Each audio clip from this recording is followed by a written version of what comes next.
I want to ask you, you came from India, Yes. raised from India, but some people in India and the government said, yes, I'm sorry for that, you're an extremist. How do you feel about that? First, you should define what is the meaning of an extremist. What is the If extremist means? If extremist means, I tell to people, I am an extremist. Huh? I am an extremist. I'm extremely kind. I'm extremely loving. I'm extremely honest. I'm extremely charitable. Extremist means a person who follows. So a Muslim should be an extremist to be a practicing Muslim. Extremist as far as following Quran and Sunnah. Okay. You cannot say I will follow part of the Quran and not. So I'm an extremist in being extremely kind, extremely loving, extremely just, extremely honest, extremely charitable. What's wrong in being extremely charitable? Is it wrong? See, I give more charity, correct?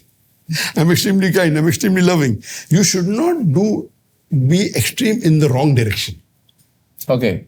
So if extremist means following a particular act extremely, I'm an extremist Muslim, yes.